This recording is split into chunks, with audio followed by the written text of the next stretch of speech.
Third World America is obviously a very jarring title. America is clearly not a third world country yet. The reason I chose a very jarring title is because I wanted to sound the alarm. As I was growing up in Athens, Greece, my favorite heroine was Cassandra because she had the gift of prophecy, but she also had this curse from Apollo not to be believed. And so when she told the Trojans that the Trojan horse was full of Greeks, they ignored her, they didn't believe her, and they let the Trojan horse in. And what happened is they turned out to be proved very dead and very wrong, the Trojans. So I feel that while we have time to course correct, this is the time to sound the alarm. There's no point in sounding the alarm after the iceberg has hit the Titanic. It's good to sound the alarm beforehand. And so if you look at what's happening in this country, you do see the disappearance of the middle class. Right now you have 100 million Americans who are worse off than their parents were at a similar age. You have 2/3 of Americans who said in a recent survey that they expect their children to be worse off than they are. Now that is fundamentally un-American. As an immigrant to this country, we came here because we believed in the American dream, and we've lived the American dream. So it's in our upward mobility, is in our DNA. It's in the American DNA. And so when you now have America be number 10 on the list of countries with upward mobility, behind France and the Scandinavian countries and Spain, there's something wrong. You feel like you should be suing France for copyright violation. It would be as if we were ahead of France in croissants and fine wines and afternoon sex. So I think the fate of the middle class is the primary reason why I feel we're down that wrong path. The state of our infrastructure is another. I have an entire section in the book that I call America the Beautiful / the Dilapidated, because it's really amazing to see what's happening to our roads, our bridges, our electric pipes. I mean, since we're all in California, we saw what happened recently here when pipes that had not been properly maintained burst and people died and homes were destroyed. Well, that could be happening all around the country. And yet, even at a time of such unemployment, we don't have the political will to have massive infrastructure projects of the kind that we should be engaging in, even if we were at full employment. For families that wouldn't classify themselves as middle class, these are very dark times. What about them? Oh, I mean, absolutely. These are incredibly hard times. And as we're sitting here focusing on what individuals and communities can do, let me just say that at no point can we let government off the hook, because there is no question that the fact that unemployment benefits were not reauthorized for the 1990s and beyond is really tragic. And it's such an incredible statement about our country at the moment, that while we are spending $2.8 billion a week in Afghanistan, pursuing a war that is not in our national security interest, while we are propping up a corrupt regime and allowing our young men and women to die and spending money we do not have in pursuit of this war, we are not reauthorizing unemployment benefits. So there is a fundamental disconnect here that we need to obviously be exposing every day. And at the Huffington Post, of course, that was a huge splash headline today. And we are continuing to do everything we can to put flesh and blood on precisely the dark times that we are describing. In fact, we have 2 reporters whose only job is to do nothing other than putting flesh and blood on the data. Because while you may not really feel particularly bad about the number, 27 million people out of work or underemployed, you will feel bad if you hear the specific stories. there's something about the human story that can touch our hearts and our minds, and we need to do more of that in order to capture the public imagination to demand fundamental change in Washington.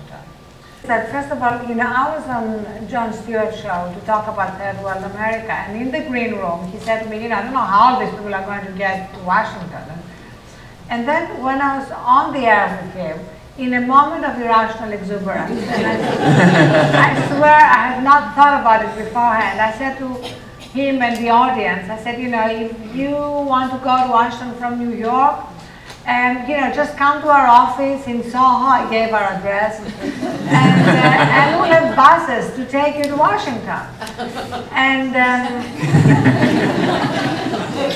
in fact, Veena Singh was here. His dad is a managing editor, and he was in the green room together with some other editors. And I got back, and they asked me if I knew what I'd said.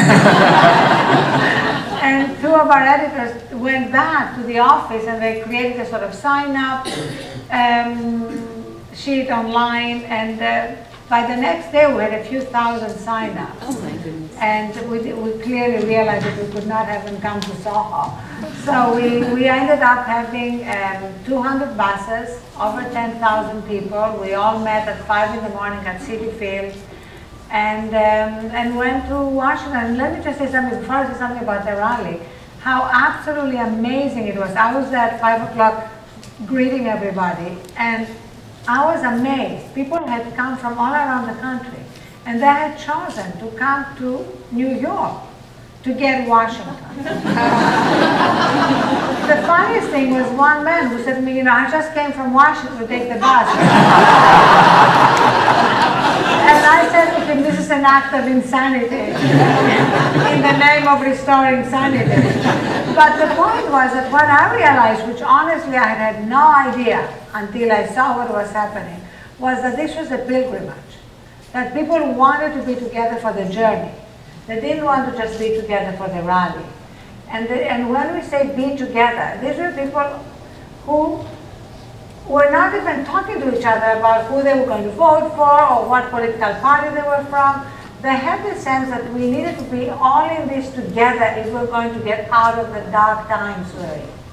And that there was something about our humanity and the fact that we're all in this together in some very fundamental, profound way that we needed to rediscover. The rise and the heyday of the US middle class was founded on the fiction of unlimited cheap fuel and unlimited cheap resources from the global south. What we're seeing now as the result of that is global warming. The latest and most reliable data available to us from the most responsible thinkers we have says that even if we implemented every technology available to cut carbon emissions and to reduce fossil fuel consumption and eliminate dependence on fossil fuels, we cannot reverse global warming. We're past the point of no return. So essentially, we're all on the Titanic. The people in the global south are already drowning. Those of us in this room are on the top deck and have the privilege of rearranging the deck chairs and examining our menu options. My question is, how do we actually wake up the US population from a nostalgic, nationalistic dream of a return to that heyday of the middle class to the reality of being on the Titanic and the suffering of those on the lower decks? Thank you. Thank you. Thank you. You actually, back in 2001, together with some friends, we launched the Detroit Project, which was trying to wake people up to the dangers of our dependence on oil. In fact, we linked our oil consumption not just to global warming, but also to our national security. And look at what happened. Detroit turned a blind eye and instead spent billions of dollars to basically buy public policy. And we saw the results. So there's no question that what has happened recently with the reluctance to accept the scientific evidence about the reality of global warming has made things even harder. And instead of, say, using this opportunity, which the crisis presented us with, to really invest in a new economy based on renewable energy, we saw the Obama administration say that we can basically turn the clock back, and just before the BP oil collapse, say that we can actually go back to offshore oil drilling. So I'm not very optimistic, I'm sorry to say, about what we're doing in that area.